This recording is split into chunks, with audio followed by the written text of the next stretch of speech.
قال النبي صلى الله تعالى عليه وآله وسلم من أحب سنتي فقد أحبني ومن أحبني كان معي في الجنة। যারা আমার নবীর সুন্নতকে অনুসরণ করবে, অনুকরণ করবে, ভালোবাসবে, মহব্বত করবে, তারা আমার নবীর সঙ্গে জান্নাতে যাবে। জোরে কন্যা সুবহানাল্লাহ। আমরা নবীর সঙ্গে জান্নাতে যাইতে চাই কি চাই না? আপনারা জানেন এই যে বাজার, আপনি উঠলেন কেন? কথা বলছেন না, আপনারা কথা দিলেন না উঠবেন? জি, কারণ মাহফিল থেকে যখন লোকজন উঠে যায় তখন সেই মাহফিলের রহমত আর বরকত। একটু সময় কি আমরা কষ্ট করতে পারি না? আরে ভাই, সময় আপনার কাছ থেকে চলে যাচ্ছে। এখানে যতটুকু বসবেন ততটুকু কোথায় বসবেন? জান্নাতে বাগানে বসবেন। কোথায়? জান্নাতের বাগান। কালকে কি সেখানে আর বসবেন? সেখানে আর সেই মর্তবা পাবেন না। আজকের জন্য সেটা হচ্ছে জান্নাতের বাগান। আল্লাহ যেন আমাদেরকে কবুল করে সকলে বলি আমিন। নবীকে ভালোবাসেন। আউলিয়া কেরামের সভাপতি বসবেন। এখানে উলামায়ে কেরাম বসা আছে। উলামায়ে কেরামের সভাপতি বসলে লাভ হবে না লস হবে? কোরআনের আলোচনা শুনলে লাভ হবে না লস হবে? হাদিসের আলোচনা শুনলে লাভ হবে না লস হবে? আমি তো ফাইভে যে কোনো কথা বলি না, বলার সময়ও নাই। কোরআন হাদিস থেকে কিছু বলার চেষ্টা করি। ইসলামের জন্য আপনি কি করলেন? দ্বীনের জন্য আপনি কি করলেন? সাহাবায়ে কেরাম কি করেছে? আর আপনি আমি কি করলাম? একজন ইসলাম ধর্ম গ্রহণ করেছিল, তার নাম হচ্ছিল আব্দুল উজ্জা। নাম কি? ইসলাম ধর্ম গ্রহণ করার আগে নাম ছিল আব্দুল উজ্জা। ইসলাম ধর্ম গ্রহণ করার পরে তার নাম হয়ে গেছে আমার প্রিয় নবী হুজুর আকরাম সাল্লাল্লাহু আলাইহি ওয়াসাল্লাম তার নামটি রাখলেন আব্দুল্লাহ। জোরে কন্যা সুবহানাল্লাহ। আব্দুল্লাহ ধনাঢ্য পরিবারের সন্তান ছিল, ধনী ফ্যামিলির সন্তান ছিল। আব্দুল উজ্জা বাবা মারা গেল, মা মারা গেল, বাবাও নাই, মাও নাই। আব্দুল উজ্জা বাবা অনেক সম্পদশালী ছিল, বাবার সম্পদের মালিক সন্তান। বাবা মারা যাওয়ার পর চাচার বাড়িতে লালিত পালিত হলেন।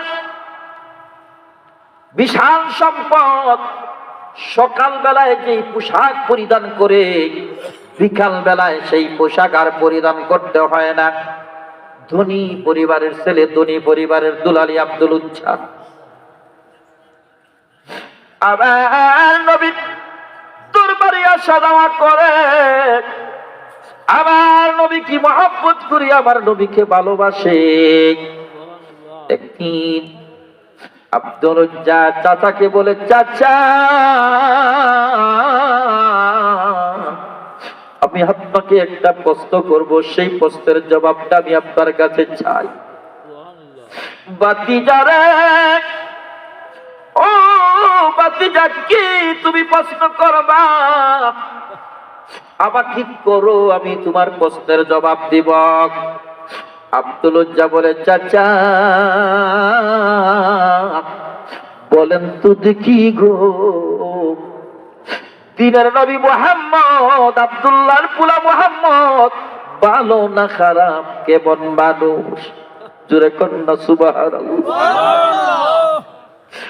চাচা আব্দুল উজ্জা চাচা জবাব দিক, আব্দুল উজ্জা রে, যত মানুষ আমার জীবনে দেখলাম ওই মুহাম্মদের মতো পৃথিবীর জমিনে আমার মনে হয় এত ভালো মানুষ আর না। কিন্তু কাফের আব্দুল উজ্জা এবার বলে, চাচা তাহলে কেন নবী মুহাম্মদুর রাসূলুল্লাহ দ্বীন কেন আপনি কবুল করেন না?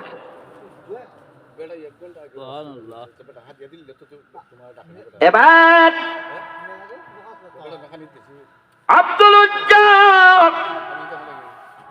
বলতেছি, চাচা গো কথা যদি বলেন হবে না ভাই, আপনারা দূরে যায় কথা বলেন, ডিস্টার্ব করবেন তো, কথা বলবেন তো ডিস্টার্ব হয় না। একটু মোহাম্মদ ইসমে জাতির জিকির করেন, ইসমে জাত আল্লাহ আল্লাহ আল্লাহ আল্লাহ আল্লাহ আল্লাহ আল্লাহ আল্লাহ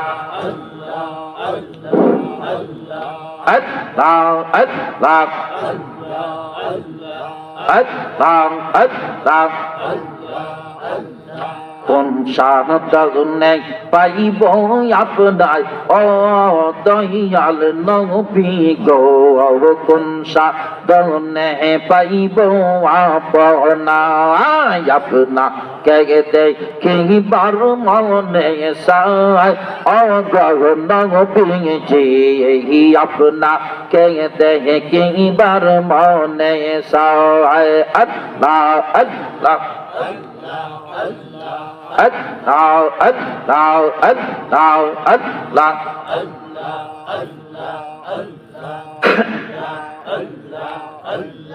গগনের যত পশুগণ ভক্তি করে দুই চরণ, গগনের যত পশুগণ ভক্তি করে দুই চরণ, কেমন কাগরে পাইল পগনায় অগন বিজি, কেমন কাগরে পাইব পহনায়, কেমন কাগরে পাইব পহনায় অগন বিজি, কেমন কাগরে পাইব পহনায়।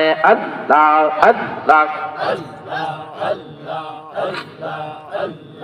লা ইলাহা ইল্লাল্লাহু মুহাম্মাদুর রাসূলুল্লাহ সাল্লাল্লাহু আলাইহি ওয়াসাল্লাম। বাবার আপনাদের কি কষ্ট হয়? আমি কি শেষ করে দিব? হ্যাঁ, এবার আব্দুল ওয়াজ্জা বলে, চাচা কেন আপনি নবী মুহাম্মদুর রাসূলুল্লাহ দিন গ্রহণ করেন না? আব্দুল ওয়াজ্জার চাচা বলে, বাতিজা রে, কেমন কইরা করব আমি, কারণ আমার বাপ দাদার ধর্মে কখনো আমি সুনকালি দিতে পারবো না। জোরে কন্যা নাউজুবিল্লাহ। একদল আছে কয় বাপ দাদার ধর্মে কিভাবে সুনকালি দিব, কারণ তার নসিবে কি নাই, কালেমা নাই, তার নসিবে নবী মুহাম্মদুর রাসূলুল্লাহ না, কারণ তার নসিবে আসবে না, সে চেষ্টা করলেও হবে না। এবার আব্দুল ওয়াজ্জা বারবার আমার নবীর দরবারে যায়, যাইয়া আবার নবীর কলেমা পড়ে মুসলমান হয়ে গেল। লা ইলাহা ইল্লাল্লাহু মুহাম্মাদুর রাসূলুল্লাহ সাল্লাল্লাহু। এবার চাচার কাছে আসি, চাচা শুইনা পালাইছে। আব্দুল ওয়াজ্জা ইসলাম ধর্ম গ্রহণ করছে, নবী মুহাম্মদুর রাসূলুল্লাহর কাছে বায়াত হয়ে গেছে, ইসলাম ধর্ম গ্রহণ করছে। চাচা জিজ্ঞাসা করে, আব্দুল ওয়াজ্জা রে, আমি শুনতে পারলাম তুমি নাকি আব্দুল্লাহর পোলা মুহাম্মদের ইসলাম ধর্ম গ্রহণ করেছো, তাকে